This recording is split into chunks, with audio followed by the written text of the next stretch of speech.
La conférence au sommet du traité d'amitié et de coopération entre la Côte d'Ivoire et le Burkina Faso s'est achevée ce 18 juillet. À ce 6e TAC, 11 accords ont été signés et les présidents ivoiriens et burkinabés s'engagent à œuvrer pour leur concrétisation. Pour aller plus loin sur le bilan de ce rendez-vous de la coopération ivoiro-burkinabé, nous recevrons dans ce journal le ministre des Affaires étrangères, de la coopération et des Burkinabés de l'extérieur. Dans l'actualité également, des soldats burkinabés en mission de maintien de la paix au Darfour sont de retour. Au nombre de 182, ils constituent la première vague du retour définitif du bataillon LAFI 8. Ils affirment que leur mission au nord du Soudan s'est déroulée sans difficulté majeure. À l'étranger, le Nigeria a été frappé hier par un attentat terroriste. Bilan 8 morts et plusieurs blessés. L'attentat perpétré par une femme kamikaze s'est produit dans le nord-est du pays. Mesdames, Messieurs, bonsoir. Merci de nous suivre. Ça n'est donc fini pour la 6e conférence au sommet du traité d'amitié et de coopération entre la Côte d'Ivoire et le Burkina Faso. 11 accords de coopération bilatérale entre les deux pays ont été signés. Des accords dont la mise en œuvre permettra d'assurer le bien-être des populations ivoiriennes et burkinabées. Ces accords seront mis en œuvre à travers des fonds dénommés Fonds Ivoiro-Burkinabé. Des précisions avec Mathias Drabo et Yarki Teda. C'est l'heure de la moisson de la conférence au sommet du 6e TAC. Et dans le grenier, 10 nouveaux accords bilatéraux qui sanctionnent le conclave entre les exécutifs ivoiriens et burkinabés. À ces accords se greffe à l'annexe la convention de concession révisée entre la République de Côte d'Ivoire, le Burkina Faso et Sitaraï, et qui fixe le démarrage des travaux de réhabilitation du chemin de fer Abidjan-Ouagadougou-Kaya et son prolongement jusqu'à Tambao pour le 15 septembre 2017. Quant aux accords bilatéraux, ils font la part belle à la défense et à la sécurité. À ce titre, les deux pays s'accordent d'assurer un mémorandum d'entente entre les services de renseignement et de sécurité. Ils engagent également les écoles militaires du Burkina et de la Côte d'Ivoire à des jumelages pour des partages d'expériences et de soutien mutuel. Ivoiriens et Burkinabés décident à ces rendez-vous de Ouagadougou de s'assister mutuellement dans l'administration douanière. Ils ont pris aussi l'engagement de mettre sur pied une coopération technique dans le domaine des infrastructures routières. Les accords bilatéraux ici du 6e TAC n'occultent pas le volet épanouissement social des deux peuples. 2 fonds d'amitié ivoiro-burkinabés vont être créés, l'un pour la jeunesse et l'autre pour la promotion de la femme dans les deux pays. Et pour s'assurer de la vitalité des accords du TAC, il est mis sur place un cadre de concertation des chefs de gouvernement ivoiriens et burkinabés. Et c'est un communiqué conjoint qui a sanctionné la conférence au sommet du 6e TAC. Un communiqué qui résume les points des accords signés et qui traduit la satisfaction des autorités des deux pays quant à l'atmosphère cordiale et fraternelle qui a rayé tout au long du 6e TAC. Le communiqué conjoint a été signé par les présidents Alassane Ouattara et Roch-Marc Christian Kaboré. Des précisions avec Urbain Benito Sommet et Mounira Keri. Le communiqué conjoint de la 6e conférence au sommet, signé par les présidents Kaboré et Ouattara, les deux pays unissent leurs efforts pour aller plus loin dans le développement des intérêts communs. Burkinabés et Ivoiriens se félicitent du niveau de la coopération en matière de sécurité, de renseignement et de lutte contre le terrorisme. La conférence s'est également félicitée du renforcement de la coopération en matière de défense et de sécurité par la signature d'un mémorandum d'entente sur la coopération entre les services de sécurité et de renseignement de la Côte d'Ivoire et du Burkina, ainsi que des accords de jumelage entre les écoles militaires. L'un des dossiers phares de cette conférence est sans contexte l'approvisionnement du Burkina en énergie par la Côte d'Ivoire. Une fourniture énergétique qui va connaître une hausse dès le premier trimestre de l'année 2018. Elle passera de 80 à 90 MW. La conférence a pris bonne note du souhait émis par le gouvernement burkinabé de voir augmenter la fourniture d'électricité à 100 MW. Concernant la création de la société de pipeline sur le tronçon Bouaké-Ferkessédougou et Ferkessédougou-Ouagadougou, avec la participation de la Société nationale burkinabé d'hydrocarbures Sonabi, au capital de la dite société, la conférence a reconnu la nécessité de réévaluer ce projet en vue de s'assurer de sa rentabilité globale. Les questions de la lutte contre la traite transfrontalière des enfants et la promotion de la jeunesse et de la femme n'ont pas été occultées. Un fonds dédié à la femme et à la jeunesse devrait voir le jour d'ici le prochain sommet. Au-delà d'aider les jeunes à pouvoir sortir de leur problème de sans-emploi ou de sous-emploi, ce fonds vise également à solidifier, à renforcer donc l'amitié, la coopération qui existe entre le Burkina Faso et la République du Côte d'Ivoire. Cette conférence du 6e traité d'amitié et de coopération a également vu l'aboutissement des négociations avec le groupe Bolloré. Plus de 262 milliards de francs CFA sont consentis pour la réhabilitation du chemin de fer Abidjan-Ouaga-Kaya. En quelques mots, la conférence se félicite des progrès enregistrés dans la mise en œuvre des décisions et recommandations issues de la 5e conférence au sommet du TAC.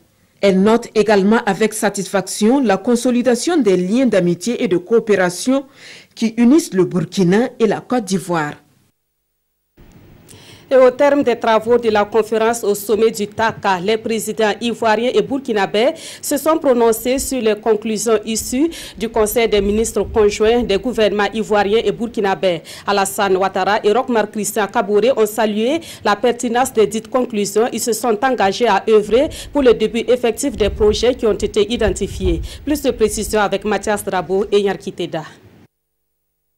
Alassane Ouattara et Roch-Marc Christian Kaboré affichent la même volonté politique. Travailler ensemble pour offrir un cadre de vie meilleur aux deux peuples. La conviction est des deux chefs d'État à l'issue des travaux de la 6e conférence au sommet du traité d'amitié et de coopération. L'esprit de fraternité et de solidarité constitue le socle de cette retrouvaille entre les deux exécutifs pour produire les résultats escomptés. Au sortir de cette rencontre, une des grandes satisfactions est de noter qu'aujourd'hui comme hier, la ferme détermination et l'engagement de nos deux pays à travailler ensemble et en parfaite symbiose sont plus que jamais intacts. Plus qu'une ambition, c'est l'expression d'une volonté politique clairement affichée et assumée en toute responsabilité. Pour le président ivoirien, point de doute, les deux pays sont sur la bonne voie d'une intégration vraie.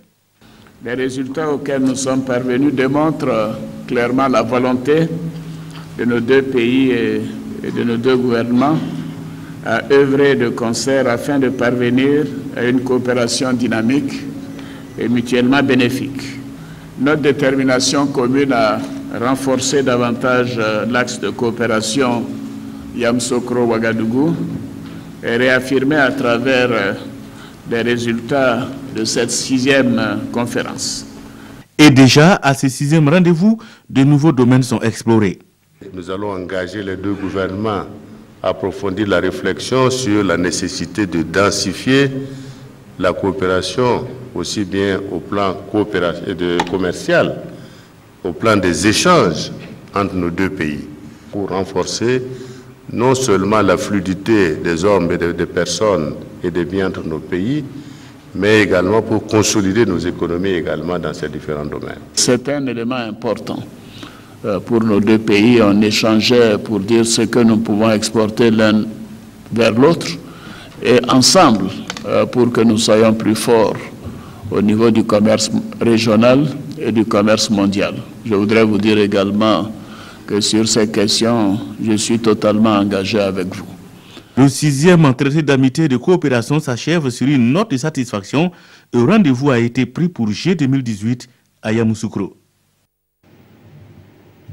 Revenons à présent sur la cérémonie d'ouverture de cette conférence au sommet du traité d'amitié et de coopération entre la Côte d'Ivoire et le Burkina Faso. C'était ce matin à la salle des banquets de Ouaga 2000. La cérémonie présidée par les présidents ivoiriens et burkinabés a surtout été un cadre pour situer les enjeux du 6e TAC. Les deux chefs d'État ont magnifié ce modèle de coopération qui est une référence en matière d'intégration sous-régionale. Rocher Kam, Frédéric Etienne Bastenga. L'amitié et la fraternité entre la Côte d'Ivoire et le Burkina Faso en marche pour le bien-être des deux peuples. À cette 6e conférence au sommet du traité d'amitié et de coopération qui s'ouvre sur de nouveaux auspices, Roch-Marc Christian Kaboré situe d'entrée de jeu les enjeux. Pour nous permettre d'atteindre une satisfaction maximale de nos efforts constants d'intégration et de coopération, nous avons besoin de paix et de stabilité dans nos pays et dans notre sous-région. C'est dire combien il est important et urgent d'œuvrer à dissiper ce climat d'insécurité qui fait peser de graves menaces sur nos efforts de développement. Nous devons gagner le combat contre le terrorisme, la criminalité transfrontalière organisée, les trafics illicites de tout genre et toutes les formes d'extrémisme. Monsieur le Président, les peuples ivoiriens et burkinabés partagent légitimement de fortes attentes vis-à-vis du traité d'amitié et de coopération, singulièrement des conclusions de la présente session. Il est de notre devoir de les satisfaire pour faire du couple ivoiro-burkinabé le moteur de l'intégration sous-régionale et un exemple de réussite pour nos populations. Alassane Ouattara est sur la même longueur d'onde que son père du Burkina. Pour le président ivoirien, le TAC est un bel exemple de coopération sud-sud et il faut qu'après 5 ans d'exercice, les fruits tant attendus de cette coopération soient visibles sur le terrain. Le traité d'amitié et de coopération entre la République de Côte d'Ivoire et le Burkina Faso a atteint aujourd'hui une phase de maturité qui doit nous permettre de parachever les projets et les chantiers que nous avons initiés depuis 5 ans. Dans ce cadre, nos gouvernements doivent veiller à ce que les nombreux accords signés depuis la création du traité d'amitié et de coopération soient effectivement mis en œuvre.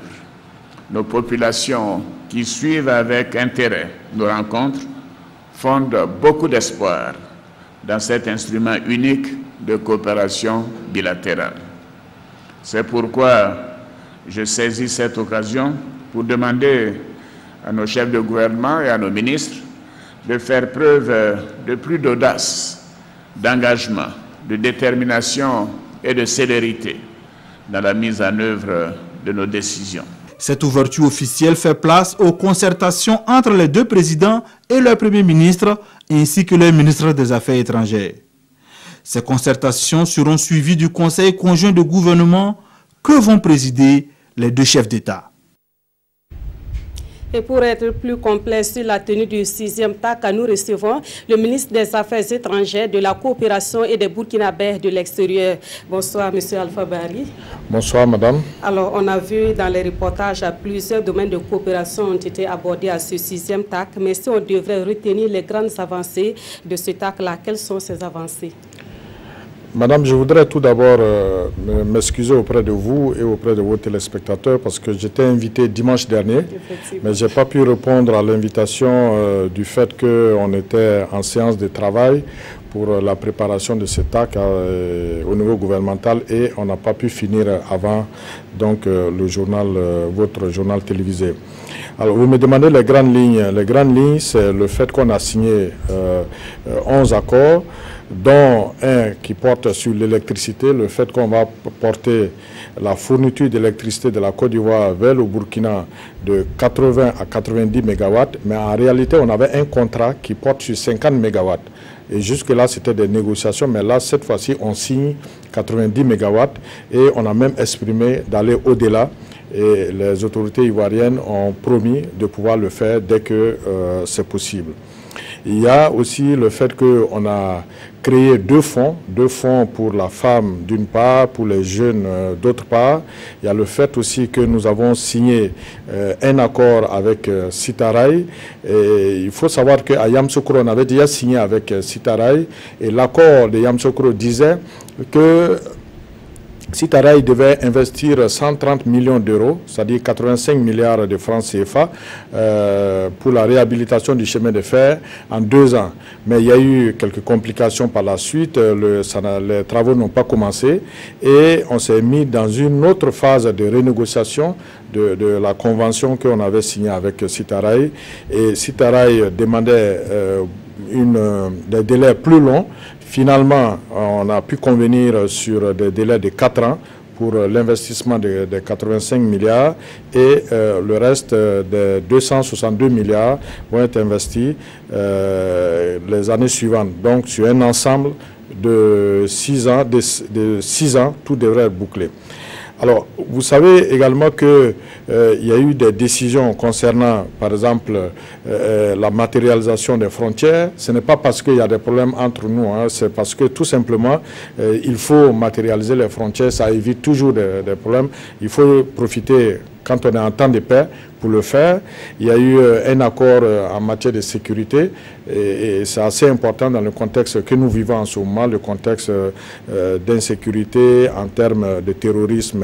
Et vous avez eu les exemples de Bassam et de Ouagadougou, des attentats de Ouagadougou, c'est assez important. Et qu'en est-il de l'autoroute qui est également une infrastructure qui est très attendue aussi bien par le peuple ivoirien que burkinabé? Alors, en matière d'autoroute, sur cette question, il faut savoir qu'il y a eu des avancées. Les avancées ont été plus concrètes côté ivoirien, puisque depuis le TAC 2016, c'est-à-dire il y a un an, du côté de la Côte d'Ivoire, on a pu commencer les travaux Yamsokro-Tiebissou, et les études sont achevées sur une bonne partie du reste du trajet du tronçon.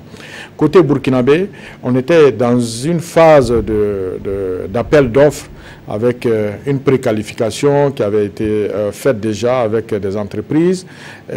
On a abandonné cette phase et on est allé maintenant dans une phase de système d'entente directe sous la forme de PPP, les projets de partenariat public-privé. Et donc, si tout va bien, si les négociations vont bien, on devrait arriver d'ici le au plus tard le premier trimestre de 2018, on devait lancer les travaux de la première section du tronçon Ouagadougou-Bobo-Dioulasso dont les études sont achevées. Donc cette section, c'est Ouagadougou-Koudougou, longue de 100 km. Donc si tout va bien, le premier trimestre de 2018, on devrait lancer les travaux. Maintenant, pour le reste, il reste bien entendu que les deux États s'engagent à rechercher de façon conjointe les financements. Et qu'en est-il des points de désaccord, s'il y en a eu?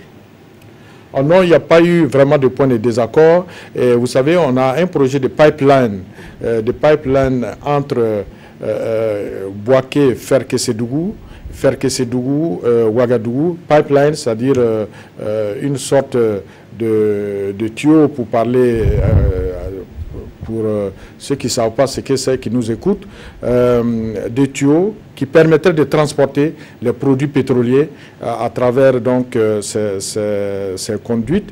Et c'est un vaste projet.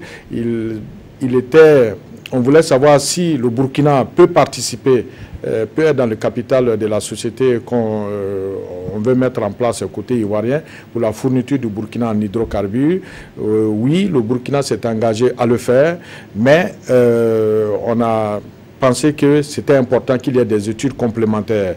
Maintenant, là où peut-être on n'est pas encore tombé d'accord, c'est l'achat de nos produits pétroliers du côté de la Côte d'Ivoire, c'est-à-dire les négociations entre la CIR et la Sonabi n'ont pas encore abouti à des prix intéressants pour nous, mais les deux chefs d'État et les deux premiers ministres ont donné des instructions pour que les discussions soient intensifiées afin qu'on arrive très rapidement à un accord. Alors, et concernant donc les accords qui ont été signés, il y a un dispositif de suivi qui a été mis en place. À la tête, il y a les premiers ministres des deux pays. Concrètement, quel sera le mécanisme de suivi? Alors, il faut savoir que le TAC prévoit 2 sommets de chefs d'État et un comité de suivi au niveau ministériel, c'est-à-dire au niveau des ministres des Affaires étrangères. Donc, au mois de mars dernier, on a pu heureusement tenir le premier comité de suivi, la première session, c'était à Bobo-Dioulasso. Donc, à ce niveau, il n'y a pas de problème. Mais vous savez, le sommet du TAC, c'est quelque chose qui est assez lourd. Donc, il est pratiquement difficile de faire 2 sommets par an. Et puis de toutes les façons, les 2 chefs d'État se rencontrent régulièrement à des sommets, CEDEAO, Union africaine, Nations unies, ainsi de suite. Donc, on a pensé que c'était important que les deux premiers ministres puissent se rencontrer régulièrement pour faire aussi le point à mi-parcours et voir comment donner des orientations par rapport à des choses qui ont été arrêtées pour être faites pendant l'année en cours, comment orienter les choses pour qu'on puisse avancer assez rapidement avant le prochain TAC. Donc voilà l'idée de ce cadre de concertation qui a été mis en place. Alors, on sait que plusieurs accords ont été signés depuis le premier TAC. De façon générale, quel est le degré de satisfaction concernant l'effectivité des différents accords? Ben, il y a un degré de satisfaction parce que je viens de vous parler de l'électricité, je viens de vous parler du chemin de fer, je vous ai parlé de l'autoroute. C'est vrai qu'il n'y a pas encore beaucoup de choses qui sont concrètes, mais pour arriver au point où on est, il a fallu aussi de longues discussions. Donc ça, c'est important. Et vous avez suivi les deux chefs d'État, le président Roch Kaboré et le président Alassane Ouattara, ont dit qu'il faut que dans un an, il faut qu'on puisse montrer des choses concrètes à nos populations. C'est pourquoi on a mis les deux fonds en place et on a dit que ces deux fonds doivent être lancés d'ici le prochain sommet. Donc, le délai est assez clair. Et vous avez vu, pour le chemin de fer, on a dit que les travaux doivent être lancés le 15 septembre au plus tard. Pour l'autoroute, bon, on parle du premier trimestre 2018 côté burkinabé. Et puis l'électricité aussi, premier trimestre 2018, on devait avoir la fourniture de 90 MW. Donc, au cours de l'année qui vient, je parle d'ici le prochain TAC, on aura des choses encore plus concrètes que ce que nous avons aujourd'hui à montrer aux populations. Alors très rapidement, pour terminer, Monsieur le ministre, dans quelle ambiance les travaux du présent TAC là, se sont déroulés côté organisation? C'était une belle ambiance. Je pense que c'était un défi majeur parce que c'était le premier TAC qu'on organisait après tous les événements que notre pays a connus. Et en tout cas, de notre point de vue, les choses se sont bien passées. Et aussi, les retours que nous avons avec nos amis et frères ivoiriens, les choses se sont bien passées. Ils sont partis très contents. Mon collègue même me disait que on a mis là-bas assez haut. Mais voilà, c'est une belle compétition entre nous, compétition vraiment en griffe, hein, je dis bien en griffe. Et en tout cas, je pense qu'on a pu relever le défi et c'est à l'honneur du Burkina, c'est à l'honneur de son président, le président Roch Kaboré, et à l'honneur aussi du Premier ministre. Et il faut savoir que le président du Faso et le Premier ministre se sont particulièrement investis dans l'organisation de cet acte. Ils ont été présents sur les sites, les chantiers pour les visiter, pour être sûr que tout allait bien se passer. Merci beaucoup, Monsieur le ministre. Je rappelle que nous recevions le ministre Alpha Bari des Affaires étrangères, de la coopération et des Burkinabés de l'extérieur. Il est venu faire le point des travaux du 6e TAC qui a pris fin ce 18 juillet à Ouagadougou. Fin du 6e TAC, fin également du séjour du président ivoirien dans la capitale burkinabé. Vous allez le voir en image. Le président Alassane Ouattara a regagné Abidjan cet après-midi. En quittant Ouagadougou, il a été raccompagné à son avion par le président du Faso. D'autres personnalités ivoiriennes et burkinabé étaient également à l'aéroport international de Ouagadougou pour souhaiter un bon retour au président ivoirien. Et ce sont des images rapportées par Adama Giti et Vincent Tchendrebego. Autre point de l'actualité, la construction de la voie d'accès à l'hôpital du district de Bordeaux est achevée. L'infrastructure est une concrétisation d'une promesse faite par le président du Faso et il a coûté 22,7 milliards de francs CFA au budget de l'État. L'inauguration de la voie d'accès à l'hôpital de Bordeaux est intervenue ce matin. Le reportage de Amadou Ilboudo et Draman Guéné. Nouvel hôpital du district de Bogodogo, secteur 30 de Ouagadougou. Fini le calvaire des usagers de cet établissement. Ce nouveau goudron, long de 2800 mètres ici inauguré, désenclave entièrement l'hôpital car faisant le tour complet du centre. Ça a été une préoccupation du président Roch Christian Kaboré lorsqu'il a visité les travaux de l'hôpital. Il a donné des instructions fermes au ministre alors qu'il n'y avait pas de budget. Et avec le fonds d'entretien routier, ils ont trouver les moyens de faire en sorte que les instructions du président du Faso soient mises en œuvre aujourd'hui. À côté des autorités burkinabées pour l'inauguration de cette route, le ministre ivoirien des infrastructures économiques.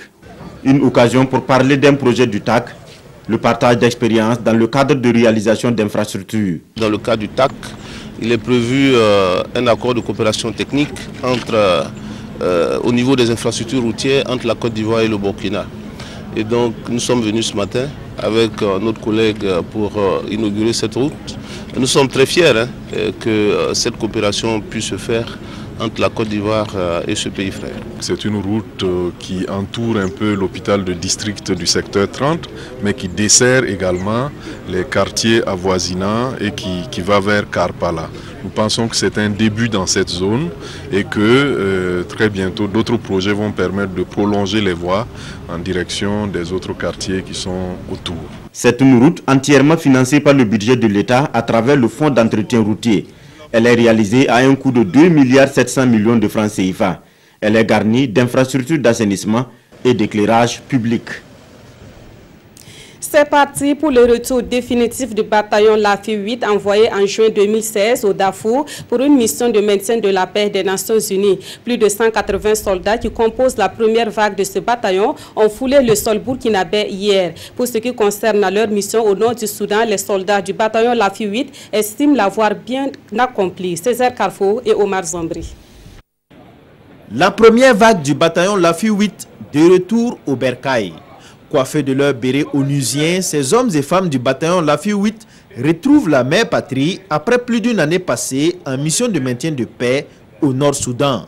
Accueillis par la hiérarchie militaire, ces 182 hommes font partie des derniers soldats burkinabés en mission de maintien de paix au Darfour. Il s'agit d'un retour définitif du bataillon.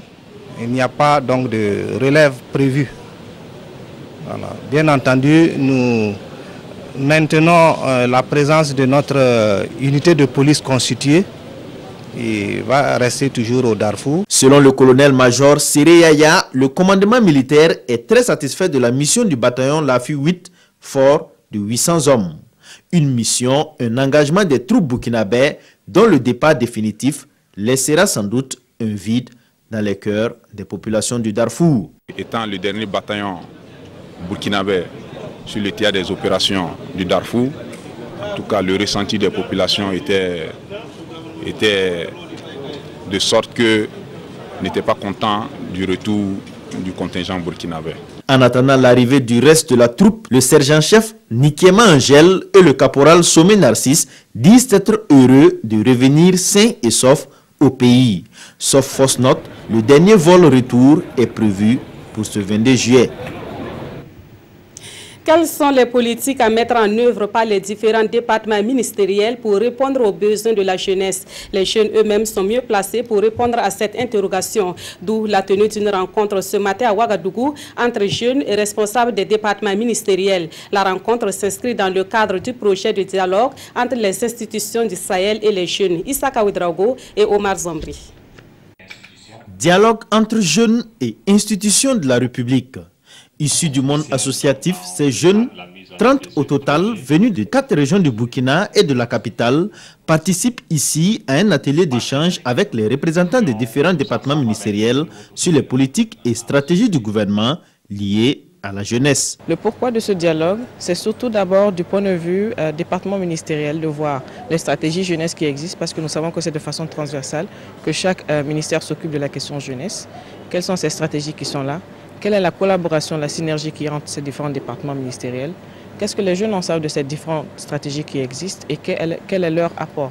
Pour le représentant du ministère de la Jeunesse, cette rencontre est une occasion pour les décideurs d'avoir une vue d'ensemble sur les préoccupations des jeunes. C'est là une belle opportunité pour nous d'avoir le retour de comment est-ce que la jeunesse compte elle-même s'investir pour se prémunir contre véritablement donc ces fléaux.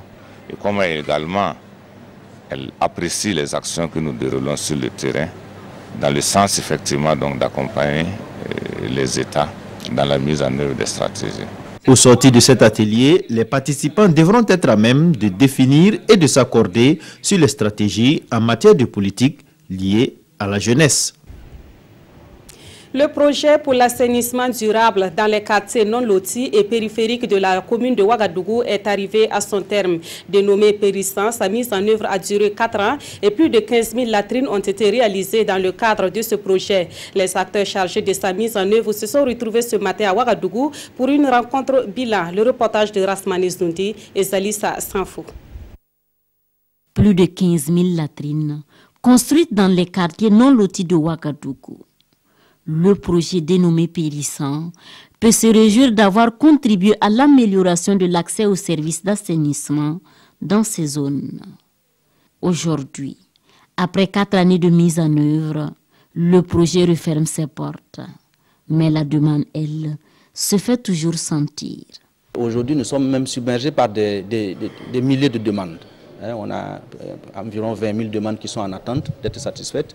Malheureusement, nos ressources ne nous permettent pas de continuer. Un besoin que les communes entendent combler pour ne pas priver les habitants de ces quartiers d'un droit fondamental, comme celui de l'accès à l'eau potable et d'un assainissement décent. Le problème d'assainissement, en tout cas, est vraiment crucial. Et ce que nous avons vécu durant ces 3-4 années nous renforce dans notre conviction qu'il va falloir effectivement continuer dans ce sens. Le projet Périssan pour l'assainissement durable dans les quartiers non lotis de Ouagadougou est financé à 75% par l'Union européenne et ce sont 8 arrondissements qui sont concernés. La Chambre du commerce et de l'industrie du Burkina Faso décentralise ses services dans la région du Centre-Est. Et c'est la ville de Koupéla qui abrite désormais le siège de la délégation régionale de la Chambre du commerce. Le cadre comprend toutes les commodités pour répondre sur place aux besoins des opérateurs économiques de la région du Centre-Est. On voit cela avec Urbain Bilito Somé et Olopoda. Une proximité pour plus de rayonnement. La Chambre de commerce et d'industrie du Burkina Faso, solidaire de l'engagement de ses membres, veut mieux se rapprocher de ces derniers pour les aider dans leurs efforts de promotion d'une économie prospère pour le bien-être des populations burkinabées. En ouvrant concomitamment les portes de la délégation consulaire régionale du centre et celle du bureau provincial du CEFOR, le centre des formalités des entreprises à Koupéla, la Chambre de commerce et d'industrie du Burkina veut se mettre en phase avec les exigences de l'environnement économique burkinabé et mondial. Le premier point, c'est de professionnaliser le métier de commerçant. On ne fait plus le commerce comme dans les années 40, dans les années 50, comme l'a dit quelqu'un, aller chercher du cola et venir vendre. Aujourd'hui, le commerce a tout un environnement qu'il faut connaître, qu'il faut maîtriser. Et pour que cet environnement soit maîtrisé et connu, il faut nécessairement des instruments. Et le meilleur instrument possible, c'est la Chambre de commerce et d'industrie du Burkina Faso, qui est le représentant du secteur privé. La réalisation de l'infrastructure a coûté à la Chambre de commerce et d'industrie du Burkina Faso plus de 607 millions de francs CFA. Pour Fasnewende Minungu, président de l'Assemblée consulaire régionale, ce cadre de travail va permettre à son équipe de porter haut les intérêts et les aspirations du secteur privé local. Même son de cloche pour les opérateurs économiques qui se réjouissent de la présence des services du CEFOR et du partenariat institué entre la Chambre de commerce et les avocats du Burkina.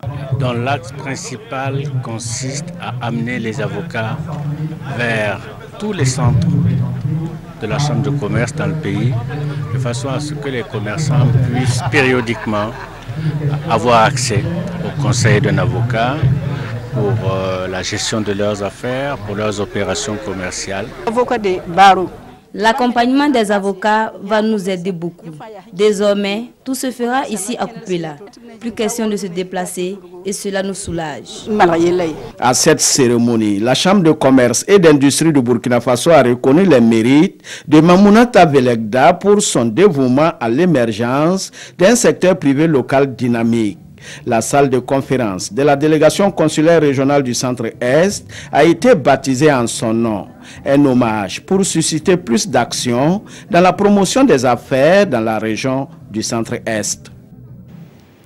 La Commission nationale pour l'UNESCO a entamé une série de formations sur le genre au profit des cadres des ministères et institutions burkinabais. L'objectif est de les outiller sur les principes de l'UNESCO sur le genre. Ils auront également des connaissances sur l'approche et le concept genre, ainsi que son impact sur le développement. La première session de cette formation a débuté hier à Ouagadougou. Alidou Badzini, Bouma Ernest Nebi.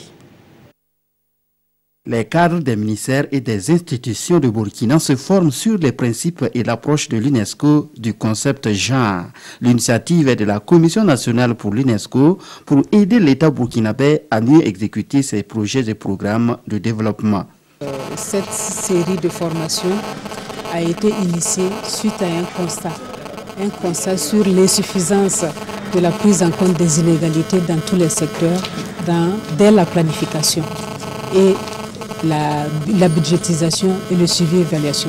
L'objectif de cette formation-là, c'est de renforcer les capacités des acteurs de la chaîne de conception, de budgétisation et de suivi et évaluation des différents ministères qui interviennent dans les domaines de compétences de l'UNESCO.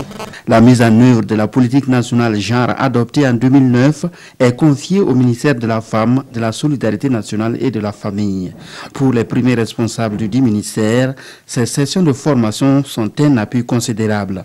Cette formation va permettre aux différents acteurs sur le terrain de renforcer leurs capacités afin de pouvoir planifier des actions qui prennent en compte le genre, toute chose qui va nous permettre de réduire de façon considérable les inégalités dans notre pays, de prendre en compte toutes les couches sociales, de prendre en compte également les différentes régions et élaborer des projets et programmes afin que toute la population puisse bénéficier donc des produits de la croissance. Au terme de cette formation, il est attendu des participants une maîtrise parfaite du concept genre, son impact sur le développement et son intégration dans les différents processus de planification, de budgétisation et de suivi-évaluation des programmes et projets sectoriels.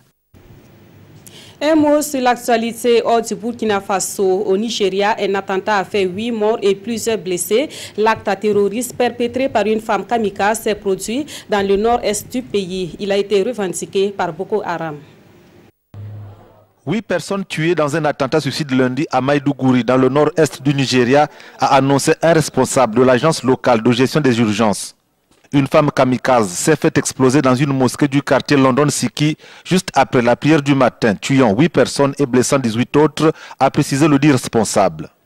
Prise en chasse par des habitants du quartier qui la suspectaient de vouloir commettre un attentat, la kamikaze s'est engouffrée dans une mosquée puis a déclenché la charge explosive qu'elle portait. L'agence locale de gestion des urgences a aussi rapporté que 2 autres femmes kamikazes ont été tuées le même jour alors qu'elles essayaient de franchir les fossés qui ont été creusés pour empêcher l'intrusion de Boko Haram dans la localité de Mamanti, non loin de Maïdougouri. Les attentats suicides sont devenus le principal mode opératoire de Boko Haram après 8 années d'insurrection sanglante dans le nord-est du Nigeria qui a fait au moins 20 000 morts et plus de 2,6 millions de déplacés. En sport, le championnat du monde junior de handball se tient présentement en Algérie. Les Burkinabés ont manqué leur première sortie devant l'équipe de la Tunisie. Le match qui s'est joué ce matin à Alger s'est soldé par un score final de 50-17 en défaveur de l'équipe burkinabé. On voit cela avec nos envoyés spéciaux Souleymane Sanou et Christelle Dabré, Paris. L'essai n'a pas été conclu, en tout cas pas pour cette première sortie. Le novice a joué de malchance devant le champion d'Afrique. Le Burkina a connu un début de rencontre remarquable avant de sombrer après la sortie sur blessure de son capitaine Omar Farouk Ouedraogo dès la 5e minute. Ses coéquipiers subissent le coup. La Tunisie en profite pour prendre le match à son compte. Les Aigles survolent la première partie, 23-7. La reprise est tout aussi laborieuse pour les étalons. Cédric Poda à son tour les abandonne après l'exclusion de Issouf Kologo. Les Tunisiens déroulent en exploitant judicieusement les contre-attaques et les ailes. Les Burkinabés dépassés se font cueillir 50-17. J'ai constaté que la Burkinabé n'a pas fait une bonne préparation, surtout sur le plan physique. Est-ce que physiquement nous ne sommes pas assez prêts? Oui, nous ne sommes pas suffisamment prêts parce qu'eux, ils ont l'habitude des compétitions, ils ont l'habitude des chocs, nous non. Voici pourquoi il nous faut ne jamais regretter ce que nous avons. Après la journée de repos ce mercredi, jeudi, les étalons seront face à la Macédoine, tombeur de la Russie 29-22. En première opposition du groupe C, le duel des champions a tourné à l'avantage du champion d'Europe. L'Espagne s'est payé le champion de l'Amérique latine, le Brésil 29-21. Retour au Burkina Faso où les quotidiens de ce 18 juillet se sont intéressés à ce qui domine l'actualité nationale, à savoir le 6e TAC. Les journaux reviennent sur l'arrivée du président ivoirien à Ouagadougou et situent les enjeux du TAC pour le Burkina Faso et la Côte d'Ivoire. La revue de presse est signée Aimé Solange Guigma.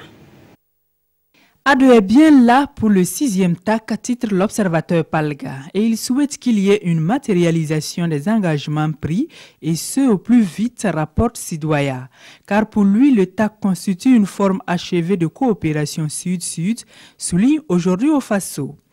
Il est important que ce sommet puisse montrer aux populations que nous avançons, dixit donc Alassane Dramane Ouattara dans l'Express du Faso.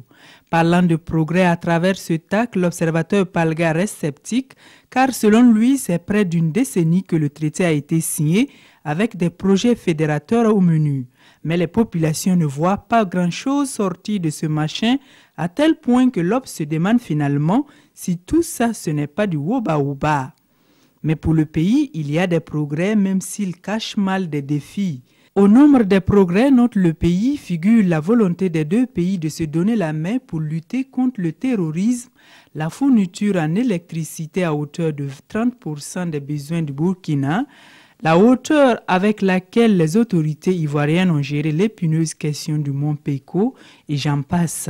Les défis à relever selon ce journal sont entre autres la construction de l'autoroute Yamoussoukro-Ouagadougou, la réhabilitation et le prolongement du chemin de fer Abidjan-Tambao en passant par Kaya, et la réforme agraire en Côte d'Ivoire. De ce qui précède, le pays reste convaincu que la Côte d'Ivoire et le Burkina, dans le cadre du TAC, peuvent réaliser des merveilles pour peu que la volonté politique soit à la hauteur des enjeux. Autre point de l'actualité nationale, un sitting à partir d'aujourd'hui jusqu'au vendredi 21 juillet, décrété par les agents du Trésor et des impôts, rapporte le quotidien. Aujourd'hui, au Faso indique à ce sujet que le gouvernement compte sévir. Fin de ce journal, merci de l'avoir suivi. L'information revient sur la RTB à 22h30 avec Ruth Bini Ouattara. Merci de votre fidélité.